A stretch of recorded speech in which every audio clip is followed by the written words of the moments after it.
My name is Oliver. I'm 27. And for most of my life, I've been the dependable one in my family. You know how families just settle into certain roles over the years? My sister Amelia was always the youngest and the dreamer.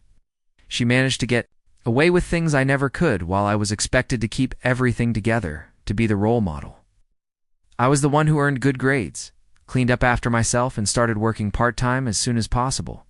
Meanwhile, Amelia drifted through life with this sense of entitlement, as if the world was supposed to revolve around her.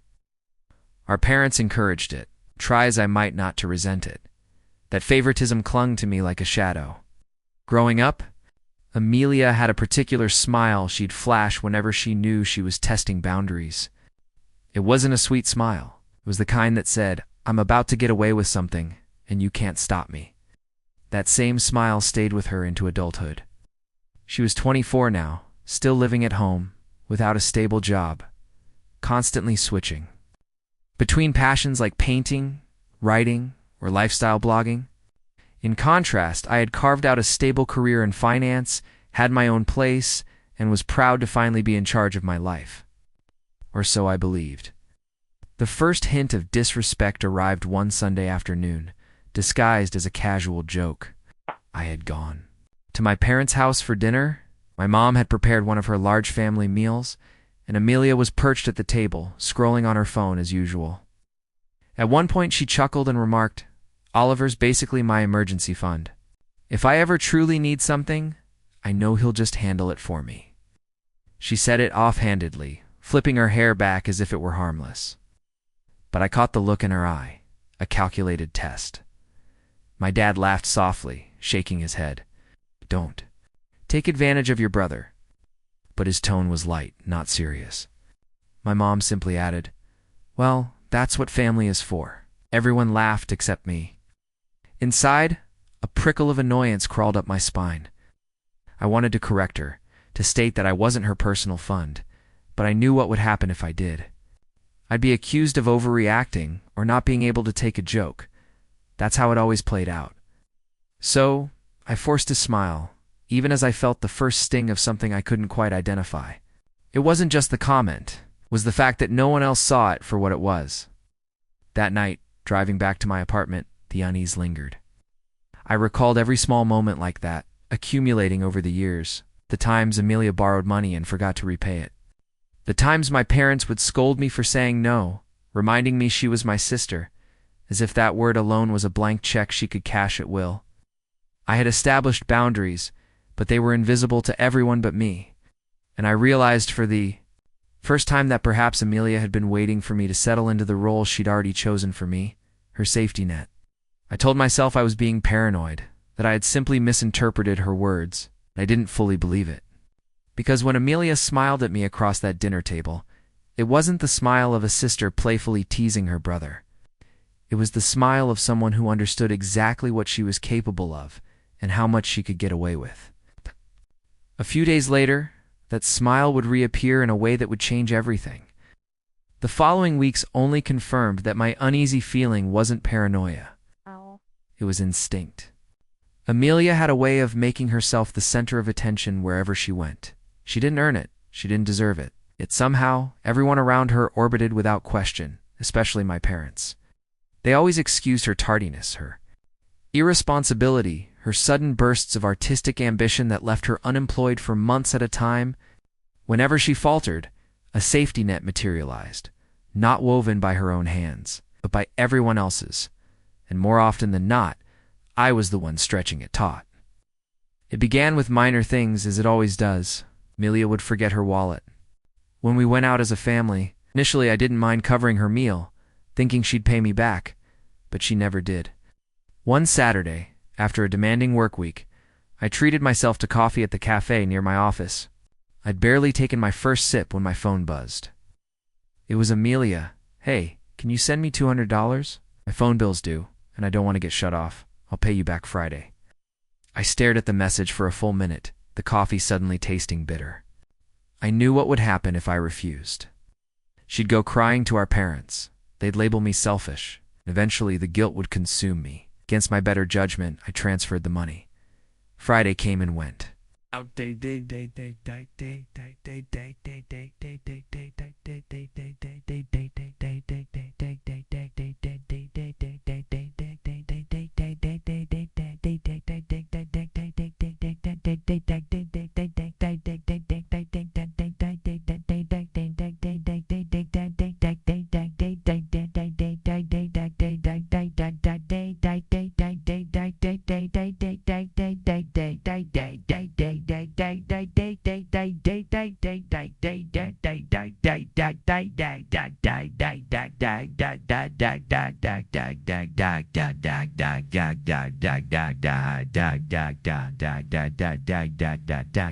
I'm Salem, we got a great true one day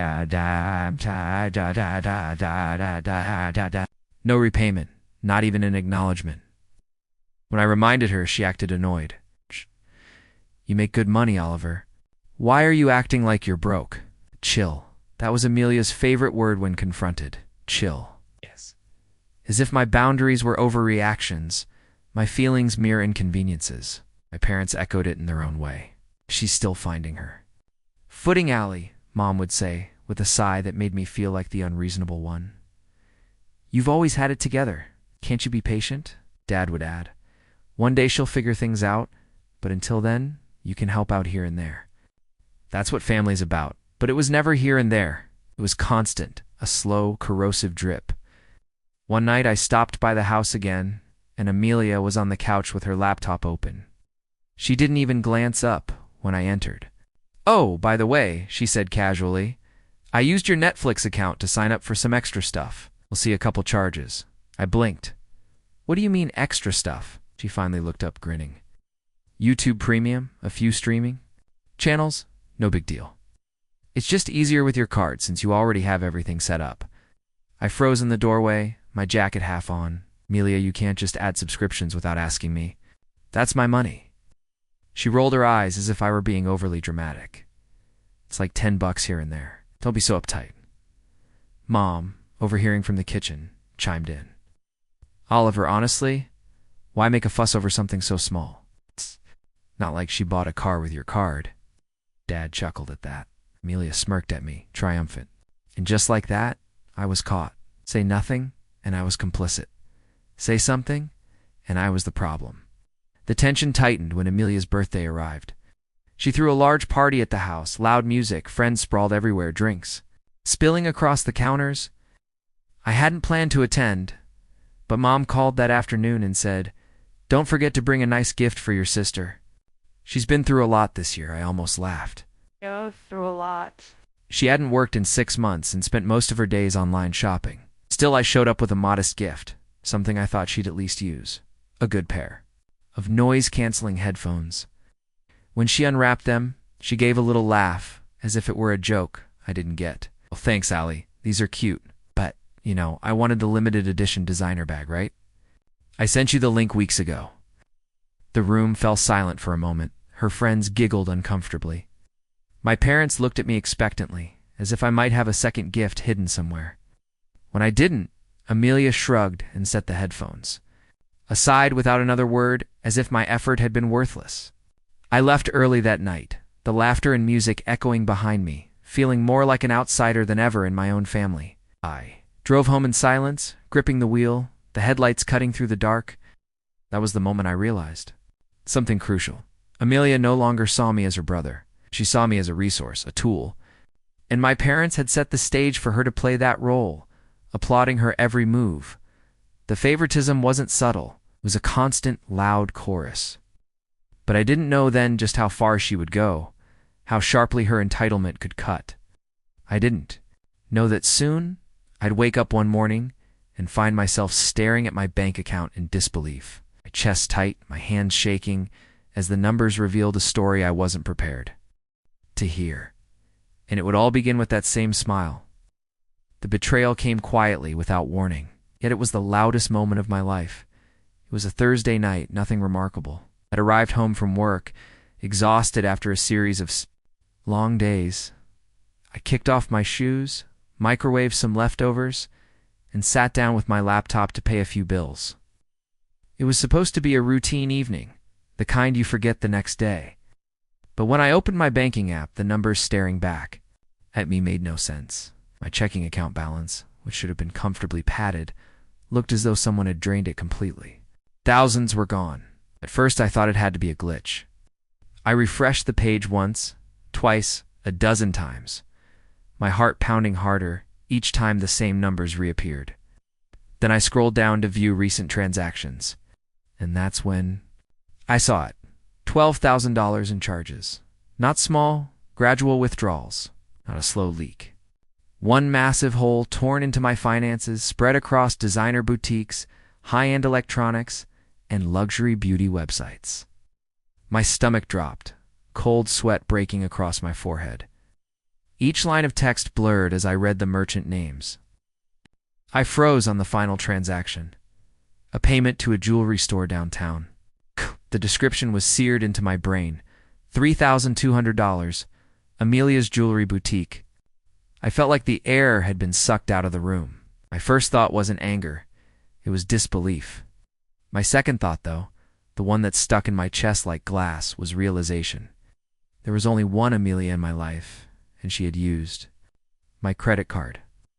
My hands shook as I grabbed my phone and dialed her number. She picked up on the second ring, her voice bright and casual, as if nothing had happened. "Hey, what's up?" Couldn't keep my voice steady. "Amelia, did you use my credit card?" There was a pause. Not long, not guilty, just calculated. Then I heard that smile in her voice. "Oh, come on, Ollie. Don't sound so dramatic. I just used it for a few things." A few things? I almost choked on the words. "Amelia, $12,000 is gone from my account. Do you even understand what you've done?" She laughed. She laughed. "Relax, big brother. It's not like you can't afford it. You're doing great with your job.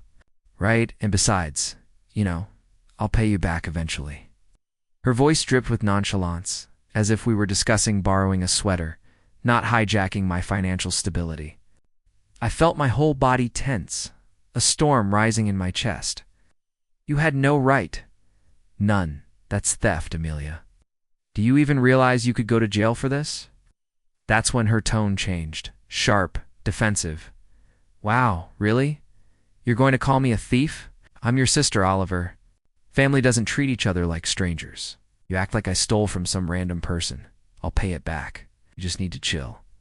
I couldn't even respond. I hung up, my hands trembling so badly I nearly dropped the phone.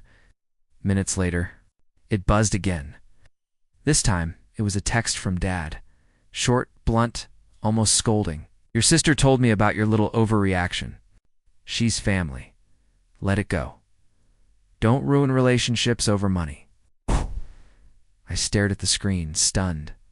My overreaction, ruining relationships. It wasn't Amelia draining $12,000 from me that threatened the family. It was my reaction to it. The walls of my apartment felt like they were closing in, the betrayal pressing down on me from all sides. That night, I barely slept. I kept seeing the numbers flash across my screen, hearing her laugh echoing in my head.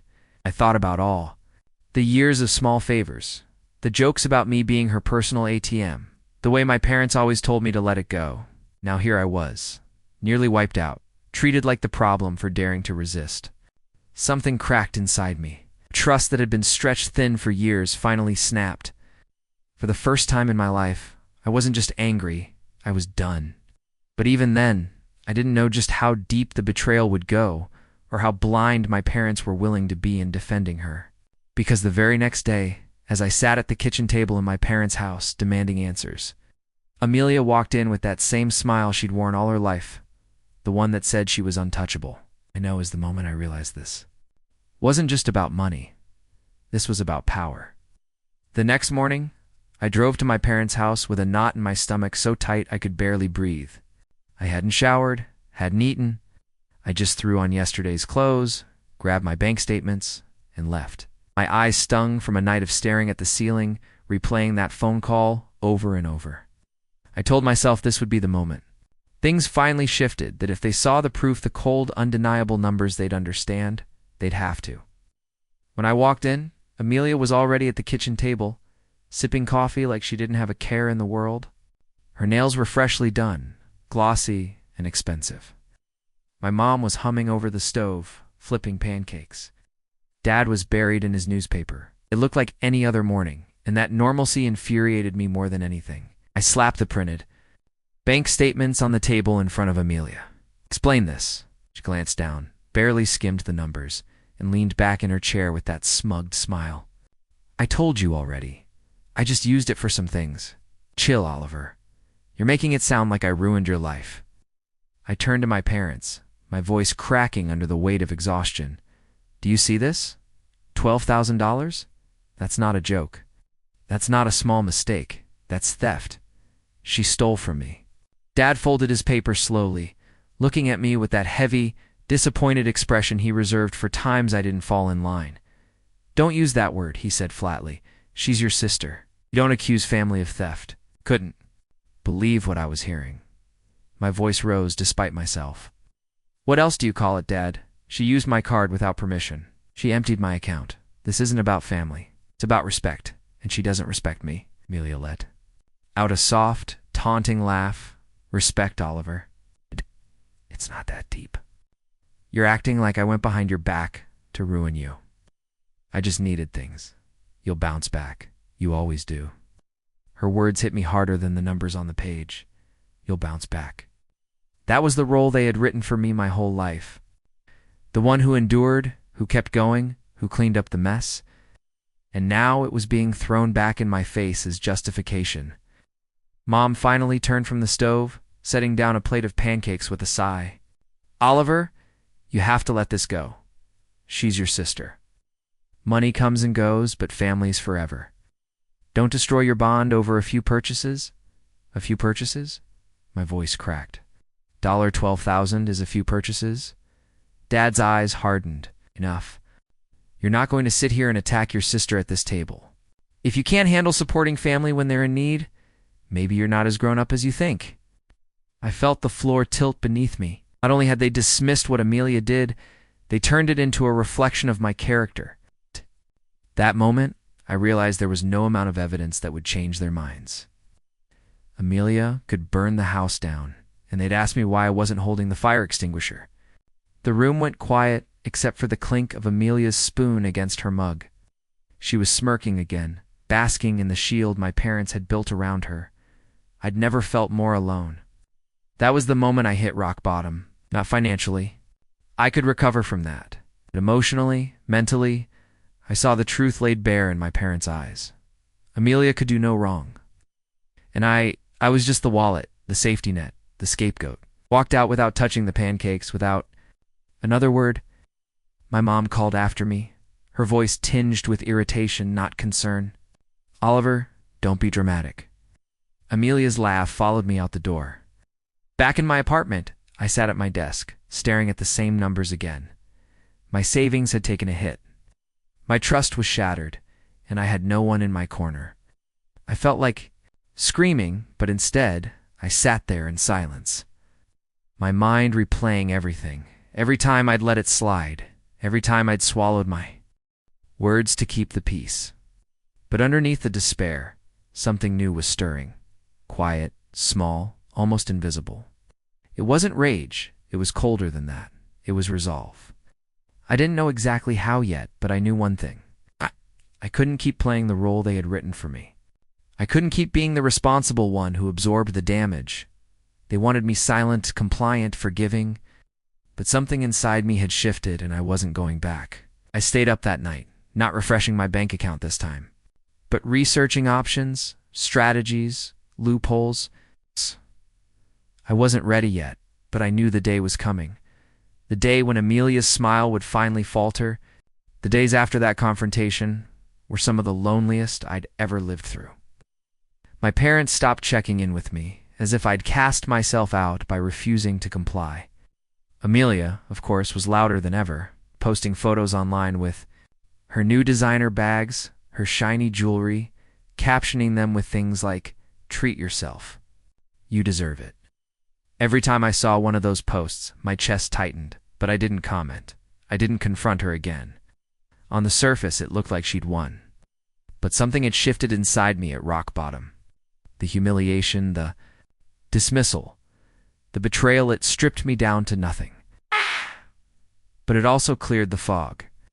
I had nothing left to lose in their eyes. And with that came freedom. I poured myself into my work. I was already good at my job, but now I was relentless. I took on bigger projects, volunteered for late hours, started networking with people I'd once been too timid to approach. When my manager noticed my performance, he pulled me aside. "Oliver, if you keep this up, I can see you moving into senior management by the end of the year." It was the first spark of validation I'd felt in months. I clung to it. Money started flowing. Again, not just from my salary, but from the investments I'd quietly been nurturing. I'd always had a knack for numbers, and now that I had the motivation to secure myself, I began building something solid, something no one could touch. While Amelia flaunted her stolen luxuries, I was buying into assets she couldn't even spell. She thought she was clever, playing games with my card. She didn't realize I was building a fortress brick by brick, one she'd never get near. At the same time, I made changes to my personal life. I closed joint accounts my parents had, insisted I keep open for emergencies. I moved my savings into a separate institution entirely, under a trust in my name. I canceled every shared subscription, every lingering tie. Amelia noticed, of course. She texted me one night, dripping with fake innocence. "Hey, Netflix isn't working anymore? Did you change something?" I stared at the message and let it sit on read. For the first time in my life, I ignored her. The silence was intoxicating. Outside of work, I started expanding my world in ways that had nothing to do with my family. I joined a gym, something I'd always told myself I was too busy for. Took up running, found myself cooking again, instead of just eating takeout over spreadsheets. Slowly, I could feel the old version of Mitha, one who was always drained, always used, shedding like a second skin. And people noticed. Friends who hadn't heard from me in months commented on how different I seemed, more focused, sharper. Even colleagues started looking to me for advice, asking how I managed to juggle so much. Every word of recognition built me up, brick by brick, higher than Amelia's shallow little pedestal. Meanwhile, the cracks in her perfect facade started to show. I didn't gloat, not outwardly, but I watched. Her social media posts grew more sporadic. She pawned one of the designer bags she'd bought. I heard through my mom that Amelia had applied for 3 jobs in a week and hadn't landed any. Still, when they spoke to me about her, it was always with pity. "She just needs time, Oliver. Be patient with her." But I wasn't patient anymore. I was observant, calculating. It was around this time that something interesting happened at work. My company partnered with a financial security firm, and through them, I learned about advanced fraud monitoring systems, the kind banks and corporations use to track suspicious activity. It fascinated me. I began studying the details, reading every article, every case study I could get my hands on. First, it was just professional curiosity. But late at night, when I thought about Amelia and that smug smile, I realized what I was truly doing. Gathering tools. Because I knew one thing for certain. She wasn't done. She'd taken once, and she'd do it again. People like Amelia didn't stop when you told them to. They stopped when they hit a wall so high, so immovable that climbing over became impossible. And I intended to be that wall. I didn't make any rules yet. Outwardly, I played my role. Quiet brother, distant son. I showed up for the occasional family dinner, sat through conversations where Amelia's struggles were coddled and said little. Every smile I gave was rehearsed, every nod controlled. They thought I was retreating, but in truth I was rising, preparing, growing stronger with each passing day. And though they didn't know it yet, the balance of power was shifting. For the first time, I had something Amelia couldn't touch. Leverage. It was almost eerie how smoothly life began aligning itself in my favor once I stopped playing the role my family had written for me. I wasn't just recovering financially, I was building something greater than I'd ever had before. My job promoted me into a senior management role, just as my boss had hinted. And with that came not only a substantial pay raise, but also access to information and resources most people never see. I had influence now, real influence, and I was learning how to wield it carefully. But the real shift came from knowledge. My company's partnership with that financial security firm wasn't just a side project anymore, it became my obsession. I dove into everything they taught us, how fraud detection worked, how banks traced suspicious purchases, the intricate methods people use to launder or hide stolen funds. I spent evenings poring over case studies, learning how patterns revealed themselves over time, how a simple oversight could expose someone's entire scheme.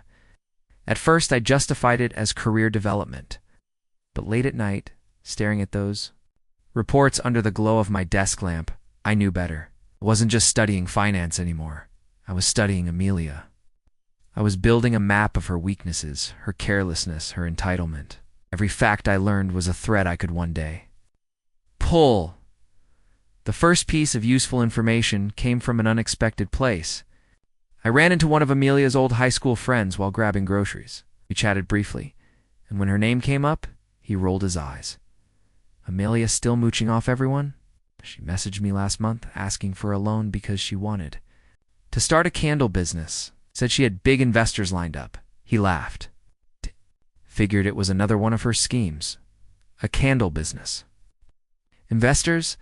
I nearly laughed myself, but instead, I stored it away. Amelia's greed wasn't random.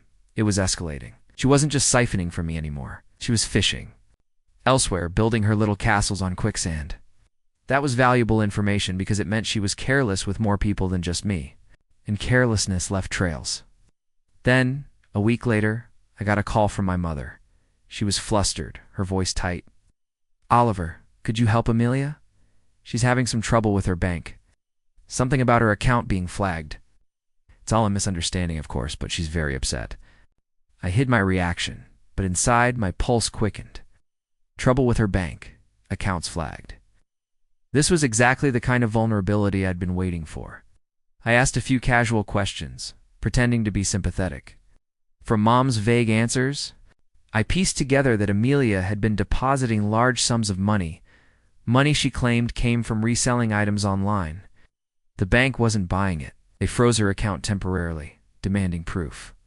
I didn't say much, only that I was busy with work. But when I hung up, I leaned back in my chair and smiled for the first time in weeks. Amelia had just handed me the perfect weapon without even knowing it. Because here's the thing. When banks suspect fraud, they don't just let it slide, they document everything. They investigate.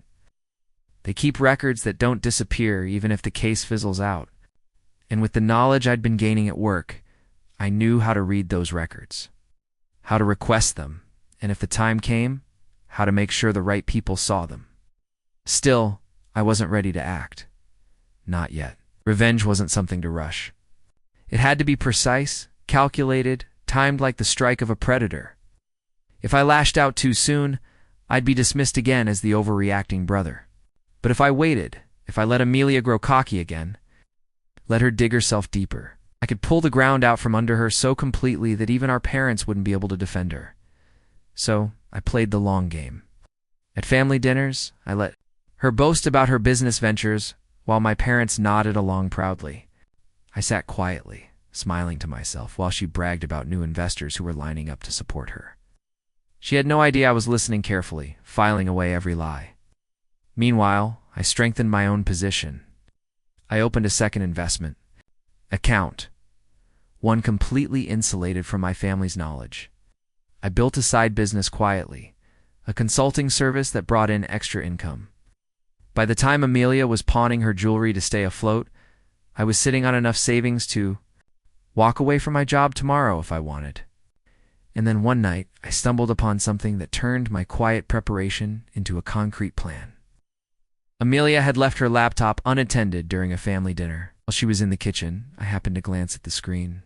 She'd left her email open, and there it was, an unread message from her bank. The subject line read, "Final notice. Documentation required." My chest tightened. I didn't touch the laptop. Didn't need to. That one glimpse was enough. Amelia was hanging by a thread, her finances one step away from collapsing completely. And I had all the scissors in my hand. Revenge, when it finally came, didn't look like rage or shouting. It didn't look like slammed doors or heated confrontations. It looked like me sitting at my desk in absolute silence, sipping a cup of coffee while typing a series of emails with steady hands. Cold, precise, deliberate. I had waited months for this moment. Months of watching Amelia flounder under the weight of her own entitlement, the bank notices, the business ventures that never took off, the quiet desperation hidden behind her curated social media posts. It was all unraveling. And now, with her account flagged and her parents still shielding her from any real accountability, I knew the time had come to pull the one thread that would make her entire house of cards collapse. The first step was documentation.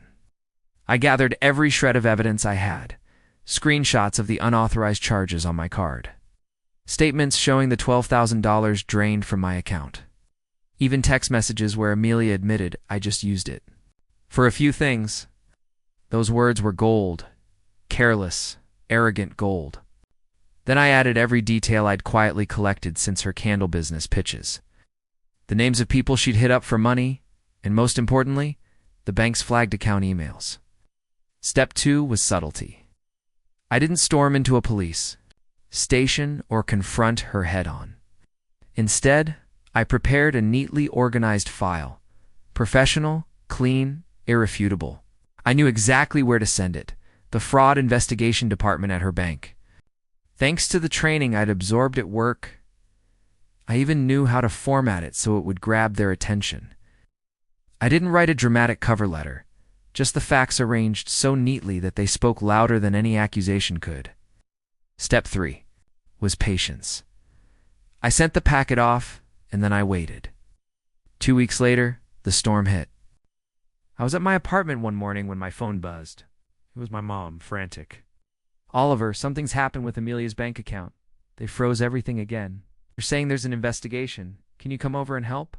Her voice was laced with panic, the kind she never spared for me, only for Amelia. I told her I was busy with work, which was technically true, busy enjoying this moment. That evening, curiosity got the better of me. I stopped by the house. Amelia was in the living room, pacing like a caged animal, her hair a mess, her phone clutched tight in her hand. My dad sat stiff in his armchair, his jaw clenched, while Mom hovered nearby, wringing her hands. The moment Amelia saw me, she snapped, "Did you do this?" Her voice cracked with something I had never heard before, fear. I tilted my head, keeping my expression calm, almost bored. "Do what, Amelia?" "My bank account is frozen. They're accusing me of fraud. They have all these documents, these screenshots of my purchases. They even had texts I sent. How could they?" She cut herself off, realizing too late that she had just admitted everything in front of our parents. I let the silence stretch, my eyes on her, steady and unflinching. Then I spoke slowly and quietly. "Maybe they just finally saw you for what you are." Dad shot me a sharp, accusing look, but this time I didn't shrink. I leaned back against the couch, arms crossed, and let Amelia's panic fill the room. For once I wasn't the one on trial. She was. The next days were a blur of chaos. For her, not for me. The bank demanded explanations she couldn't give, charges she couldn't justify. Every careless move she'd made was suddenly laid bare under scrutiny. The friends she'd once charmed with her false promises stopped answering her calls. The money she flaunted vanished as quickly as it had appeared. I stayed quiet through it all. No arguments, no gloating, just silence comes, steady silence. And that silence drove her mad. She called me one night, sobbing, begging for help. "Please, Allie, they're going to press charges if I don't clear this up. You work in finance. You know how to fix this? You always fix things.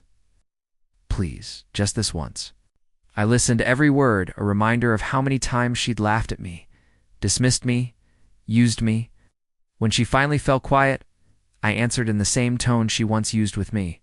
Cold, dismissive, chill, "Amelia, you'll bounce back. You always do." Then I hung up. For the first time in my life, I felt what power really was, not the kind that screams and claws for control, but the kind that sits, waits, and watches as the person who thought they were untouchable crumbles under the weight of their own arrogance. And yet, this was only the beginning. Because while Amelia was unraveling, I still hadn't revealed the full extent of what I had prepared. The final move, the one that would make her not just stumble, fall so hard she couldn't get back up, was still waiting in my back pocket. The fallout came faster than even I expected. A month after Amelia's account was frozen, the official letter arrived. The bank was pursuing legal action for fraudulent activity, not just for the $12,000 she had stolen from me, but for the pattern of shady transactions she had built over the past year, loans she tried to finesse, business expenses that couldn't be verified, deposits from strangers that looked more like scams than sales. She wasn't just careless. She had crossed into territory where banks stopped offering sympathy and started calling lawyers. My parents were beside themselves. I still remember the night my father called me, his voice strained in a way I had never heard before.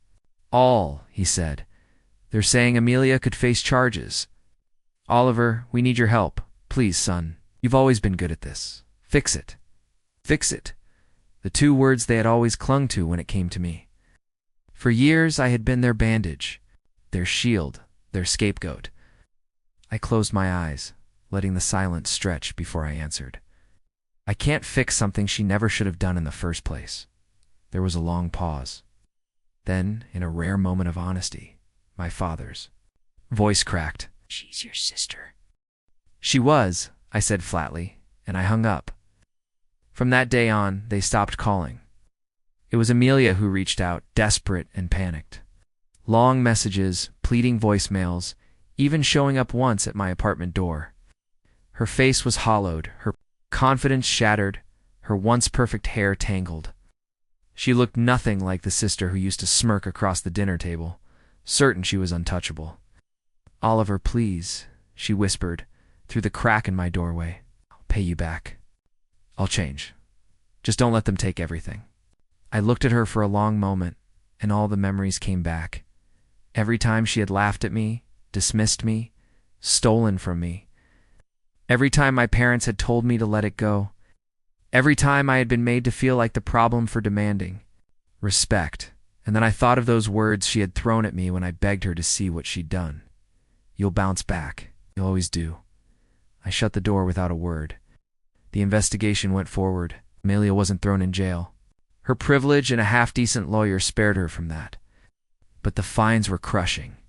Tens of thousands in penalties, black marks on her credit, accounts closed, reputation ruined.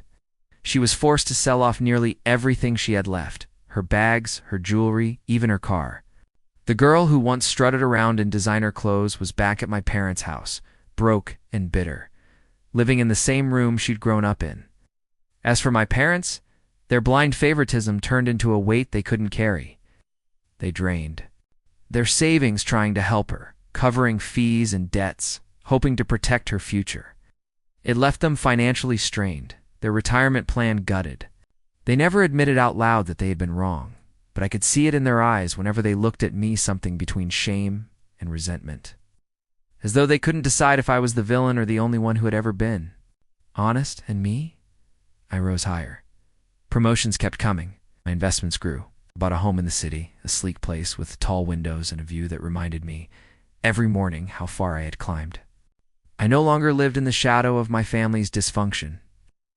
I built something entirely my own, untouchable. The last time I saw Amelia was at a family dinner months later. She sat quietly at the table, a shell of the person she once pretended to be, pushing food around her plate. No flashy jewelry, no smug smile, just silence. At one point, her eyes flicked up to meet mine, as if searching for a trace of sympathy, a hint of forgiveness. I held her gaze for a moment, then leaned back in my chair and said the words that had been waiting on my tongue since the day she drained my account. Chill, Amelia. You'll bounce back. Her fork clattered against the plate. No one spoke after that. And for the first time in my life, I left the table not as their scapegoat, not as their safety net, but as the one person who had finally broken the cycle. The cycle was over, and so was